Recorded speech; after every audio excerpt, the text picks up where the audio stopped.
번역되는 과정에서 어떤 오역이 됐거나 빠졌거나 이렇게 잘못 전달된 경우도 있지 않을까요? 과학이 발전해서 모든 현상을 과학적으로 설명할 수 있는데 성경에 나오는 기적이나 창조 이야기를 그대로 믿는 건 너무 비합리적인 것 같아요. 우리 성경이라고 하는 것은 놀랍게도 하나의 중심 주제, 구원이라고 하는 메시지를 담고 있는 것이 바로 성경이라고 하는 책입니다. 오늘 이 시간에는 성경이 어떻게 이루어졌는지, 왜 우리가 성경을 하나님의 말씀으로 믿는지에 대해서 함께 궁금증을 풀어보려고 합니다.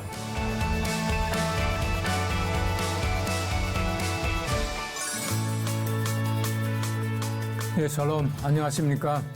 더 궁금해 이성희 목사입니다. 여러분 혹시 이 성경이 어떻게 지금 이 모습으로 여러분의 손에 들어오게 되는지 궁금해 보신 적이 있습니까? 우리 성경이라고 하는 것은 단순하게 한 사람이 한 시대에 쓴 고대 문서가 아니죠.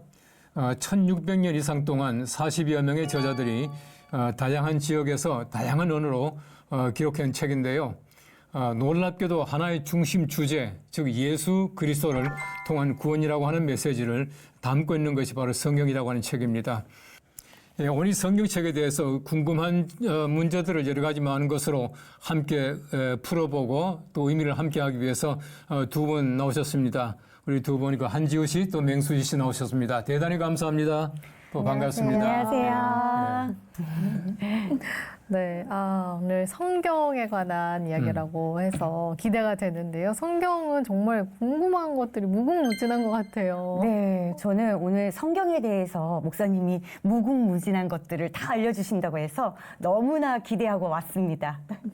성경에 대해서 무궁무진하게 궁금하신데 저도 사실 궁금한 것이 너무 많이 있거든요. 이 성경책을 우리가 다 알 수 있는 것은 참 어려운 일이고 오늘 저희가 아는 한껏 또 그리고 그 궁금하신 분들을 또 모시고 함께 풀어보도록 하겠습니다. 다양한 궁금증을 풀어보는 시간을 갖게 돼서 참 기쁜데 그럼 지금부터 우리 성경에 대한 궁금증을 하나씩 풀어보는 그 여정을 시작해 볼까요? 네. 오늘 첫 번째 질문은요. 30대 직장인 자매님이 보내주신 궁금증입니다. 성경은 사람이 쓴 책인데 왜 하나님의 말씀이라고 하나요? 저자도 여러 명이고 시대도 다르고 언어도 다른데 어떻게 하나님의 뜻이라고 확신할 수 있는 건가요? 목사님, 성경이 어디서 이 하나님의 말씀이라고 하나님의 뜻이라고 확신을 우리가 할 수가 있는 걸까요? 우리가 종교라고 하는 것은 여러 가지 많은 특징을 가지고 있죠. 이 종교라고 하는 특징의 첫 번째는 뭐냐 하면은 종교는 믿음의 대상이 있다라고 하는 것입니다. 우리 지난번에 잠깐 얘기한 것 같은데 우리 믿음의 대상이라고 하는 것은 우리가 종교라고 하는 그 믿음을 통해서 어떤 대상에게 우리가 숭배하고 또 예배하고 찬양하는 것인데 우리가 하나님이라고 하는 믿음의 대상이 있죠. 그 종교는 믿음의 대상을 가지고 있습니다. 근데 그 다음에 하나가 뭐냐면은 종교는 나름대로 경전들을 가지고 있어요. 이 경전이라고 하는 것은 뭐냐면은 우리 기독교 같으면은 성경이고요. 불교 같으면 불경이고 또 이슬람 같으면 꾸란, 코란이라 그러죠. 이런 것들을 가지고 있는데 말씀해 주신 대로 우리 성경이라고 하는 것은 다양한 저자가 오랫동안 기록한 것이에요. 적어도 우리가 성경 말씀 보시면은 처음부터 마지막까지 다 기록된 그 연대가 한 1600년 가까이 돼요. 길게는 2000년을 잡거든요. 오랫동안 많은 저자들이 여러 가지 많은 언어를 가지고 이제 기록한 것이에요. 특별히 보면은 구약 성경 말씀은 그 히브리어, 그 이스라엘 사람들의 이제 말이죠. 그 다음에 신약 성경 말씀은 헬라어, 그리스 사람들의 말이죠. 그렇게 기록이 되어 있고 저자도 한 40명 가까이 돼요. 40명 가까이 된다라고 하는 말은 좀 애매하지만 왜냐하면은 어떤 책들은 보면은 저자가 불명한 책, 누가 기록한지 잘 모르는 책들이 있기 때문에 한 40여 명의 기록자가 그 저자가 오랜 기간 동안에 썼습니다. 그리고 그 저자들의 그 직업도 보면 다양해요. 왕도 있고요, 농부도 있고요, 예언자도 있고 여러 가지 많은 것도 다양한 직업을 가진 사람들이 기록을 했고 또 기록한 장소도 또 다양해요.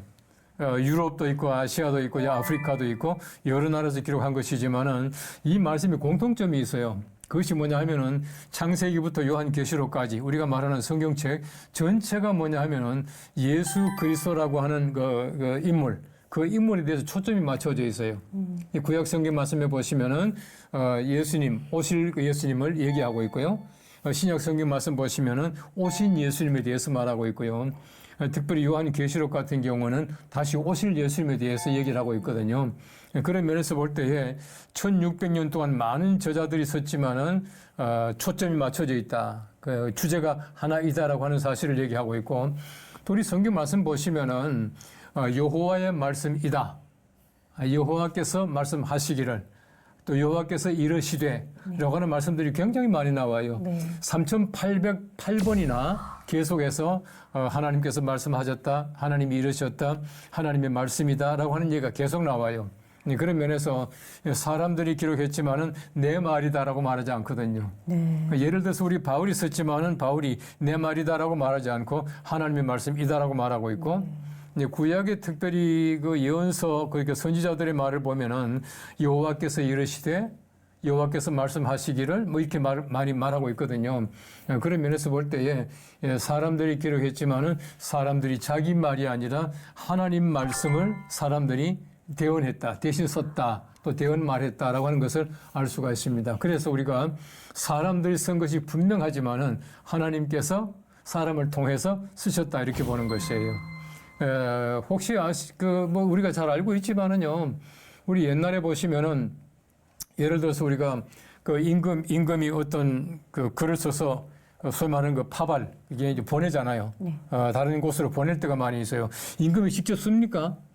안 쓰거든요. 네. 근데 그때 보면 소위 말하는 거 사서 이 글을 쓰는 사람들이 있지 않습니까? 밑에서 보면은 받아 쓰거든요. 임금이 받아 쓰라 하면 다 받아 쓰거든요.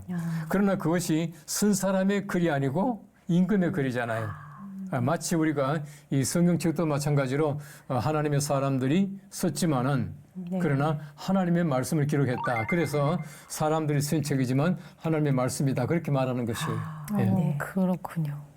그런데 성경은 히브리어나 헬라어로 쓰였잖아요. 예. 그러면 우리말로 번역되는 과정에서 어떤 오역이 됐거나 빠졌거나 이렇게 잘못 전달된 경우도 있지 않을까요? 물론 있을 수가 있죠. 지금 현재 보시면은요, 2023년 그 통계를 보시면은 전 세계 언어 가운데서 성경으로 번역된 언어가 한 740여 그 언어로 번역이 됐어요. 전 세계의 말이, 그 언어가 굉장히 많습니다. 전 세계 통용되는 말들이 한 7,400여 개가 된다고 그래요. 그 부족마다 또 말이 다르고 하니까. 그러니까 전 세계에 지금 통용되고 있는 언어 가운데서 한 10% 정도가 번역이 되어 있겠죠. 그럼 아주 소수 민족들이, 소수 부족들이 쓰는 말로 번역이 안 되었습니다만, 그러나 그 모든 성경을 번역하면서 그 나라 말에, 그 사람들의 말에 가장 가까운 말로 번역을 해요. 그러니까 예를 들어 가지고 우리 성경책에 기록된 것이 어떤 언어로 적절하지 못하고 또 번역하지 못하는 말들이 많이 있죠. 그러나 그 속에는 하나님의 거룩한 말씀이기 때문에 우리가 히브리어나 헬라어로 번역이 될 때에 좀 우리나라 말로 번역하기 힘든 부분들이 물론 있어요. 그렇지만은 가장 가까운 말로 번역했다라고 하는 것. 그렇기 때문에 사실은 보면은 원래 성경이 가지고 있던 그 의미에서 별로 벗어나지 않는다라고 하는 것이거든요. 그런 면에서 볼 때 우리 지금 현재 한글로 번역된 것이지만 우리가 원래 성경과는 별로 다르지 않게 쉽게 말하면 의미를 알 수 있고 믿을만 하다라고 하는 것이고, 또 한 가지는 보면은 굉장히 중요한 것이 뭐냐 하면은 이제 구약 성경책이 그 히브리 말로 번역이 되었고요. 그 신약 책이 그 헬라어로 번역이 되었는데 어떤 분이 참 재밌는 얘기를 했습니다. 구약 성경이 히브리어로 번역이 되고 또 신약 성경이 헬라어로 번역이 된 것은 하나님의 큰 축복이다. 그렇게 얘기를 했어요. 왜 그러냐 하면은 특별히 헬라어라고 하는 것은 보면은 우리 시제가 뭐 현재, 과거, 미래 이렇게 나옵니다만은 헬라어라고 하는 것은 부정과거라고 하는 시제가 있어요. 이 부정과거라고 하는 그 시제는 과거의 일회적인 사건, 일회적인 동작을 얘기할 때는 부정과거형을 쓰거든요. 그 예를 들어서 우리 구원받았다라고 하는 것은 보면은 이 부정과거형을 써요. 이 부정과거라고 하는 것은 단회적인 사건이거든요. 그러니까 한 번 구원으로 영원하다는 뜻이에요. 네. 그러니까 그런 그 어떤 의미를 이렇게 쓸 수 있는 언어라고 하는 것은 헬라어밖에 없어요.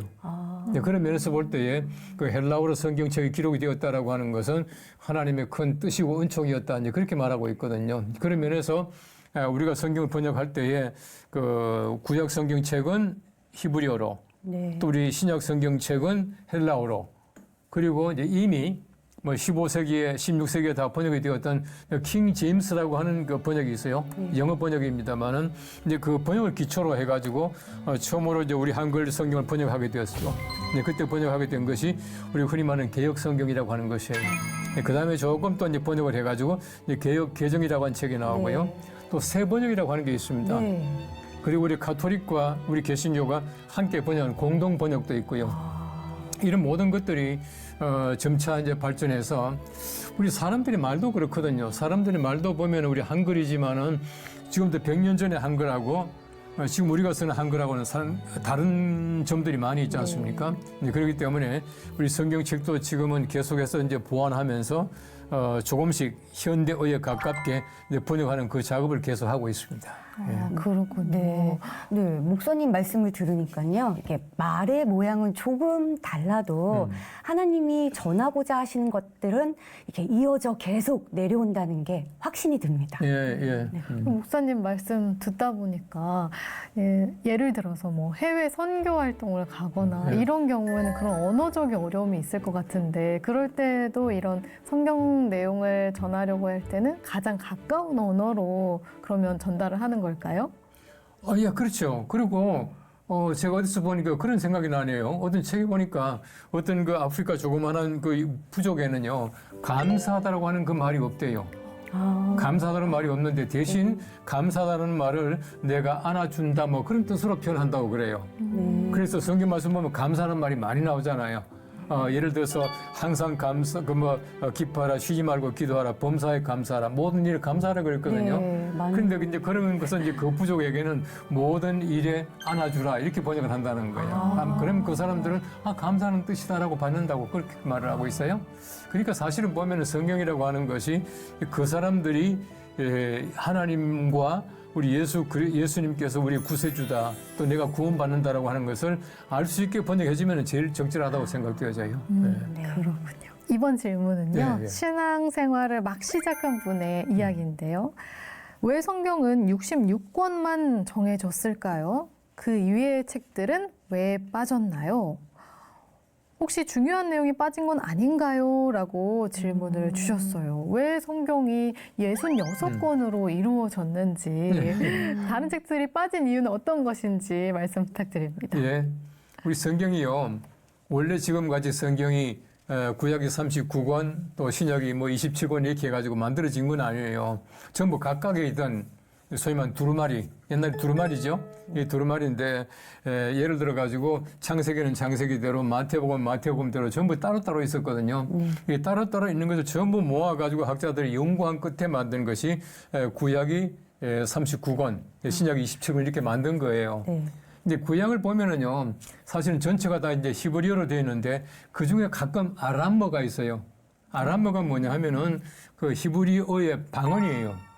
방언이에요. 이제 방언들이 조금 있거든요. 그래서 히브리어만 있는 것이 아니고 이제 아람어가 조금 섞여 있는데 어쨌든 소위 말하는 그 39권을 구약에서 정경으로 만들 때 그때 초기에는 보면 창세기, 출애굽기, 레위기에서 전부 따로따로 있는 것들을 하나씩 찾는 거예요. 찾아가서 맞추다 보니까 이제 그 39권이 되는데 구약 성경 말씀은 전체적으로 볼 때 몇 부도 나누어져요. 이 소위 말하는 처음에 나오는 창세기, 출애굽기, 레위기, 민수기, 신명기 같은 토라. 이 토라는 율법이거든요. 율법이라고 하는 게 있고 그다음에 르빔이라고 하는 게 있어요. 르빔은 뭐냐면 예언서입니다. 이 성경 말씀 보시면은 뭐 이사야, 예레미야 쭉도 해가지고 예언서들이 많이 나오잖아요. 그것이 하나가 있고 또 하나가 중간에 보면요.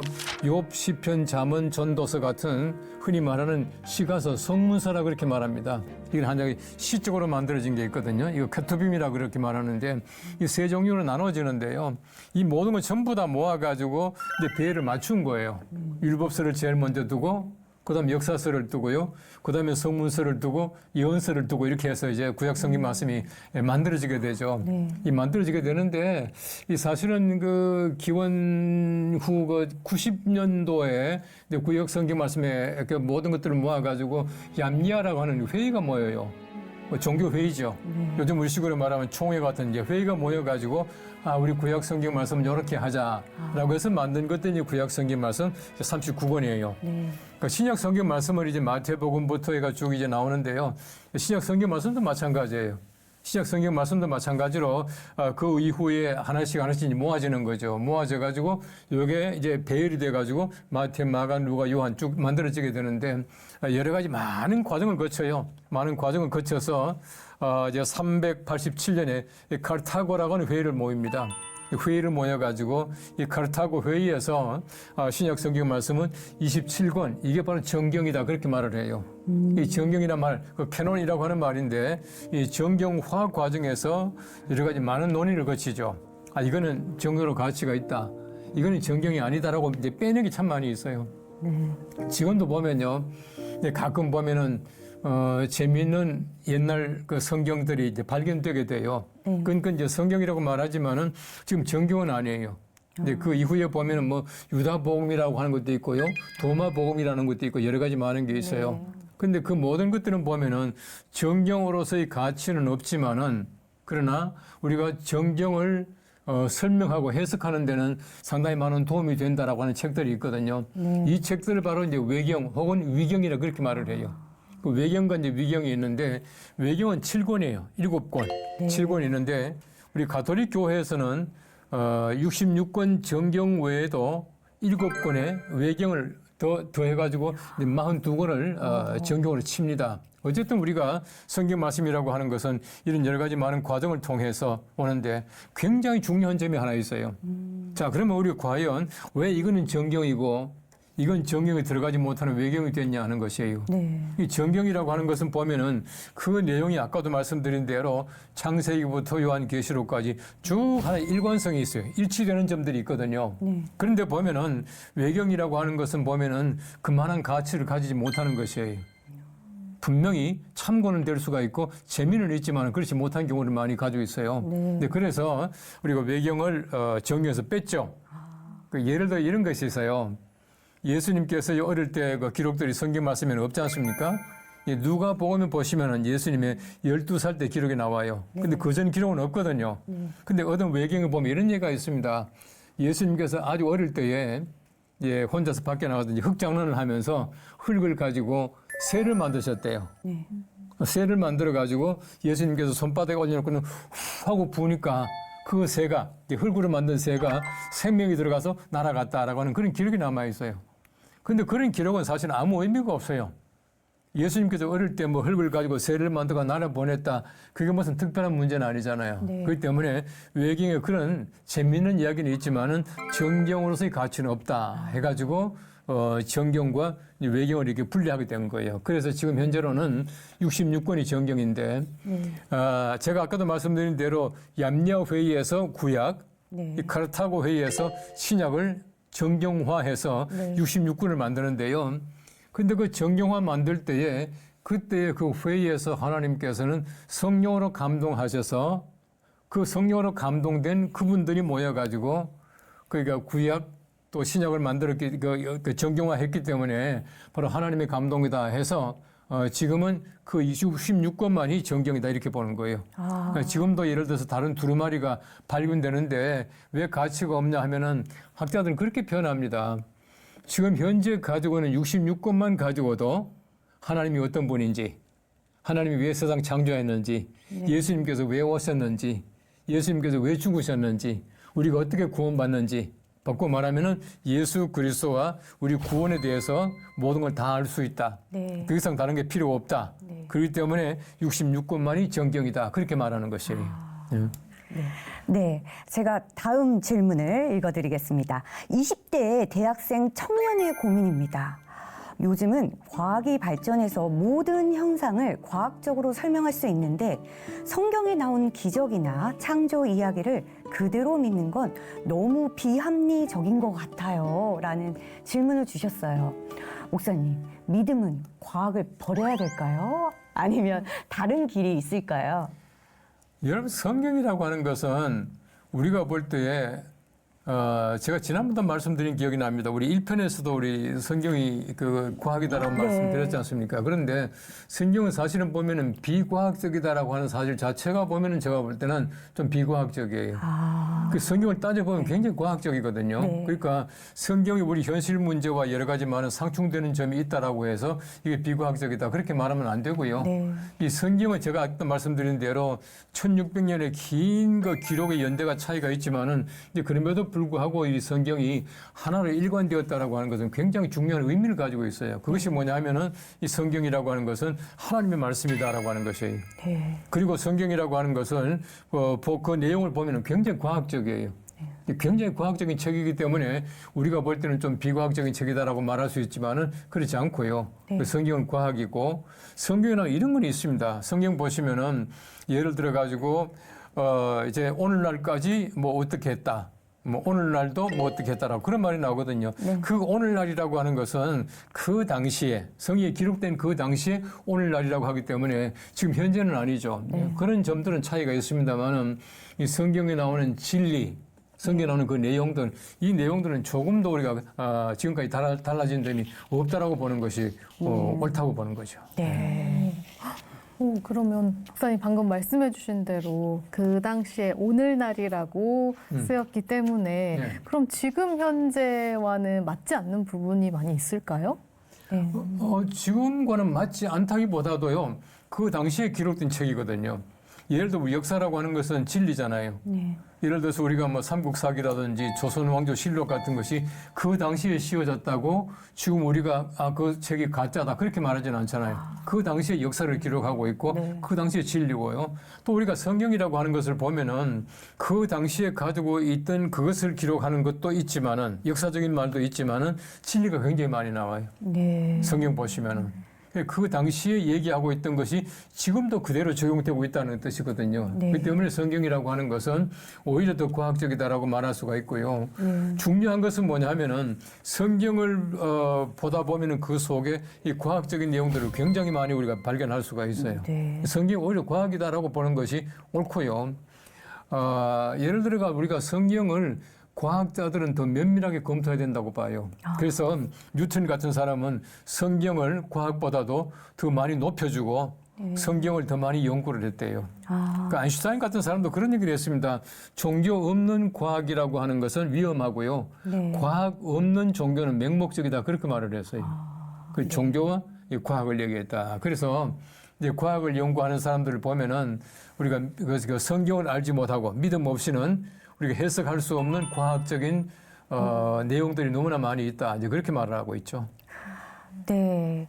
진리는 절대 변하지 않잖아요. 예. 그렇기 때문에 성경은 지금도 현재도 계속 우리를 이제 삶의 의미를 주고 또 사랑의 힘도 주고 용서의 힘도 알게 해주는 그건 오직 성경뿐인 것 같습니다, 목사님. 예, 그렇죠. 예. 네. 이번에는 신앙생활을 잘 해오고 있는 직장인 청년이 보내주신 질문입니다. 성경을 꾸준히 읽으려고 노력 중인데 막상 읽어도 제 삶은 크게 달라지는 게 없는 것 같아요. 성경이 사람을 바꾼다고 하는데 정말 그런 변화가 가능한가요? 라고 고민을 보내주셨습니다. 좀 더 읽어보면 변합니다. 아하. 좀 더 많이 읽기를 권하고요. 네. 지금까지 성경을 통해서 변화된 사람들이 굉장히 많아요. 바꿔 말하면은 성경 자체가 사람들 갖다 이제 변화시켜 주거든요. 이 성경을 통해서 많은 사람들이 변하게 되는데 예를 들어 가지고 어떤 사람은 이 성경책을 갖다가 보려고 본 것이 아니고 이제 궁금해서 보다가 네. 이 성경의 진리를 발견한 사람들 많이 있고요. 우리가 한국에 처음에 성경이 전래될 때 보면은 그 재미 일화들이 많이 있거든요. 옛날에 고려문이라고 하는 문을 통해 가지고 이제 중국에서부터 이제 성경이 들어오기 시작을 해요. 네. 그때 이제 그 중국에서 인쇄가대가 들어오거든요. 그런데 이제 고려문을 들어오다가 이제 검문소에서 이제 어떤 사람이 성경책을 가져오다가 이제 잡힌 거예요. 네. 잡혔는데 이 사람이 이제 감옥에 갇혀 있고 그다음에 이제 간수들이 이제 감독을 하고 하는데 이 궁금하니까 보다가 보니까 재미있거든요.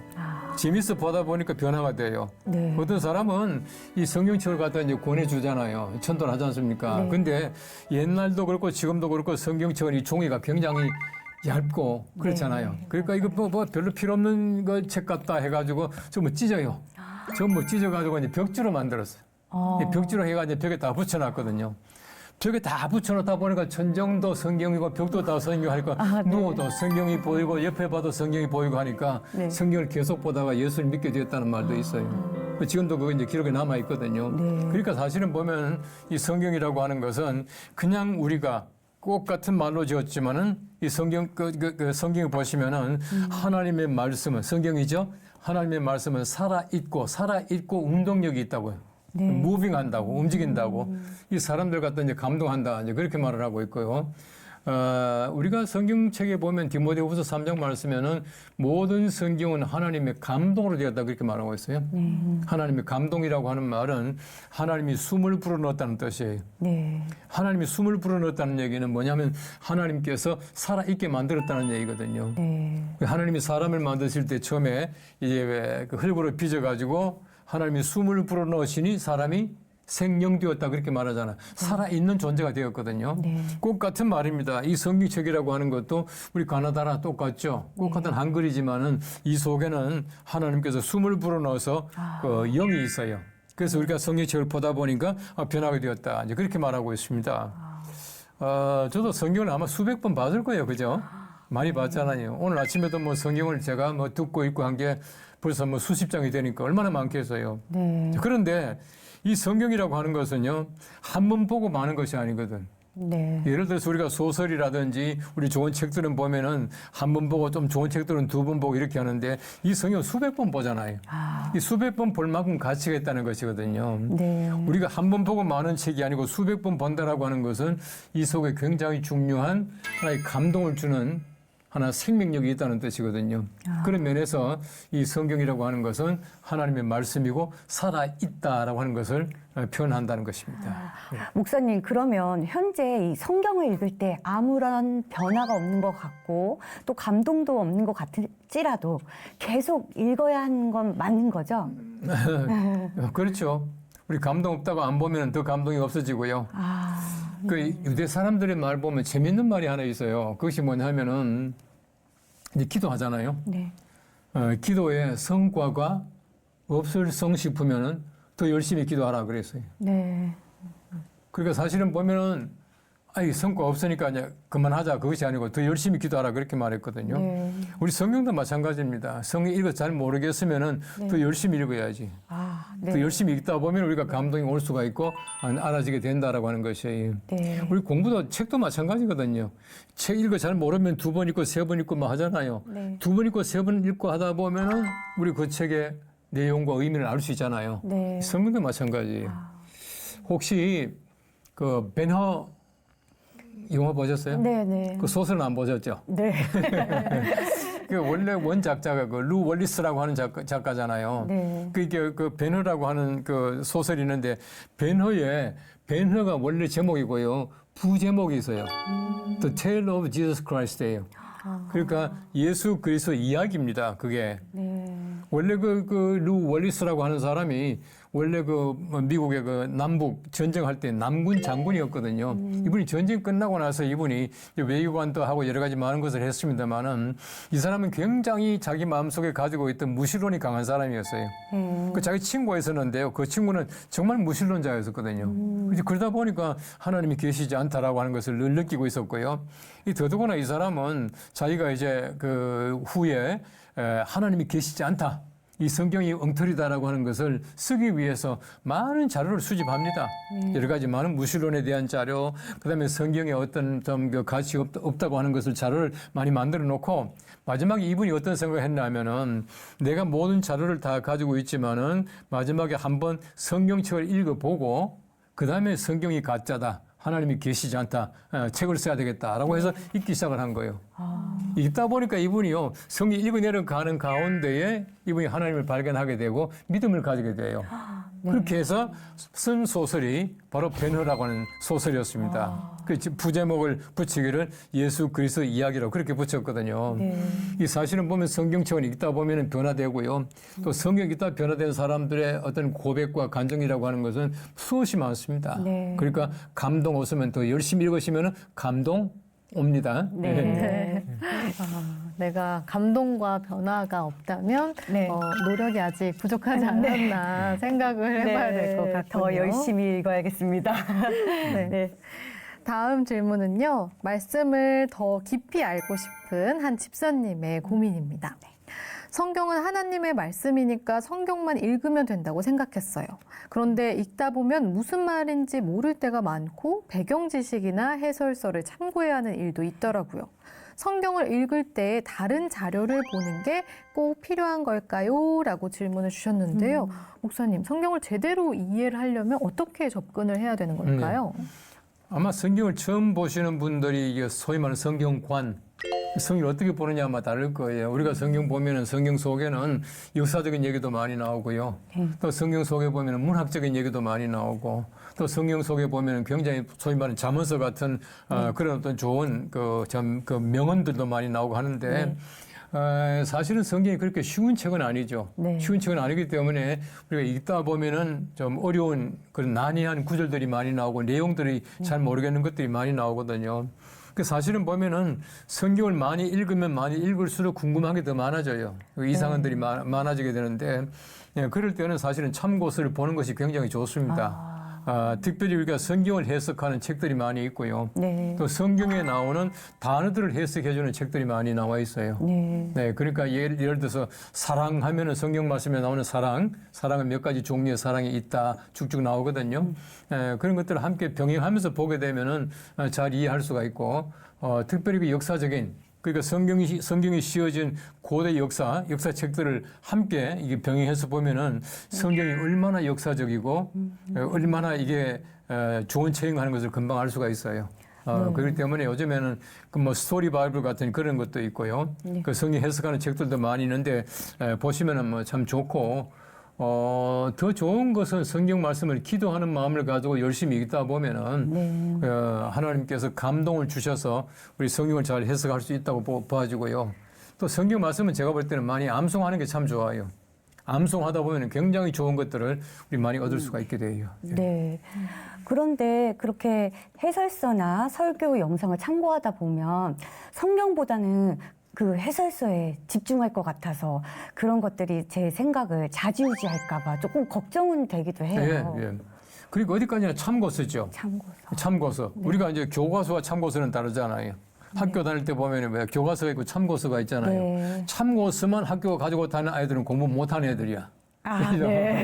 교과서를 가지고 다녀야지. 우리 성경책은 교과서예요. 교과서이고 아까 제가 말씀드린 대로 그런 어떤 그 책들은 참고서이거든요. 참고서는 어디까지나 참고를 해야지 참고서가 소위 말하는 그 교과서가 되면 안 된다는 얘기죠. 알겠습니다. 참, 이 시간에는 더 궁금한 OX 퀴즈를 준비했습니다. 이제 두 분이 이제 준비하시고 오늘도 정답을 잘 맞춰주시길 바랍니다. 자, 그러면 이제 문제 나갑니다. 첫째, 성경 66권은 교회가 임의로 정해놓은 모아놓은 것이다. O일까요? X일까요? 하나, 둘, 셋. 들어주세요. 한 분은 O고 한 분은 X가 나왔네요. 아니, 저 너무 이 질문이 너무 헷갈렸어요. 헷갈려서요?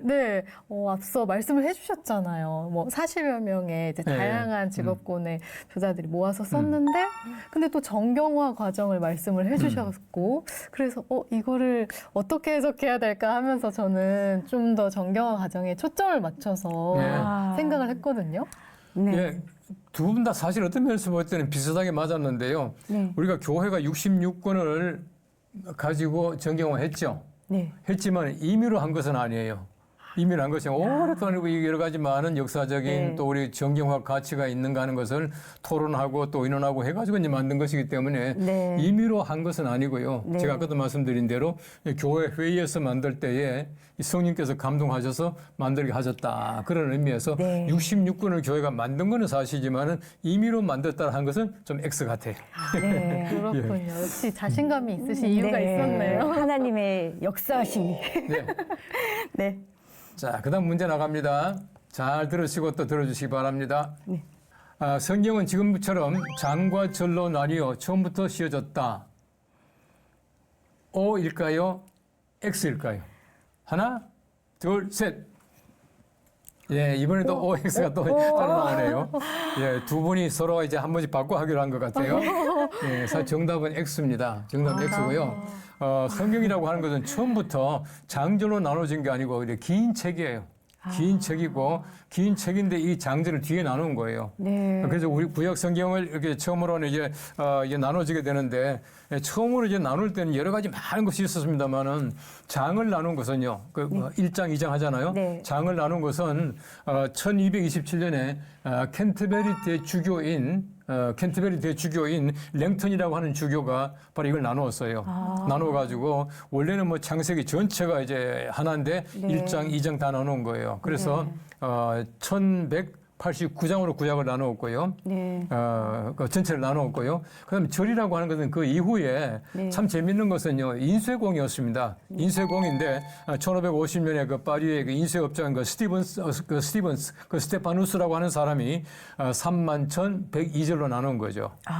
그 성경은 66권 가운데에 1189장 31,102절로 그 이후에 나눠지게 된 거예요. 처음부터 이게 나눠진 것은 아니었습니다. 나눠줘서 다행이네요. 역시 네, 그렇기 때문에 우리가 이제 보기 편하고 그죠? 네, 네. 자, 그다음 문제입니다. 이 성경에 불편하거나 또 이해 안 되는 구절은 그냥 무시해도 된다.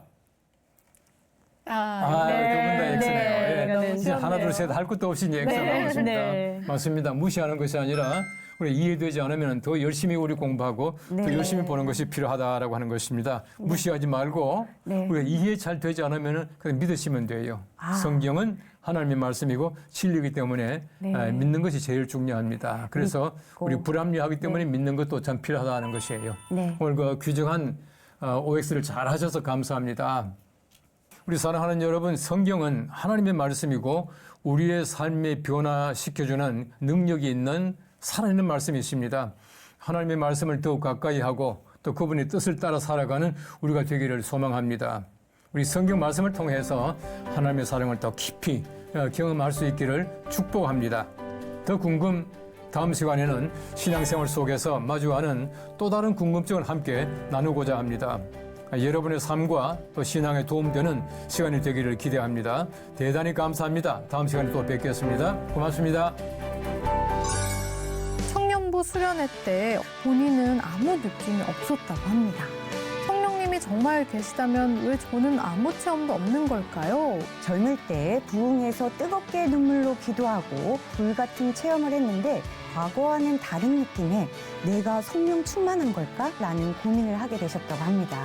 성령님은 어떤 분일까요? 우리는 하나님 예수님은 익숙하지만 성령님은 왠지 모르게 우리가 어렵고 또 생소하고 또 멀게 느껴지곤 합니다. 오늘 이 시간을 통해서 성령님을 다시 한번 새롭게 만나게 되시기를 소망합니다.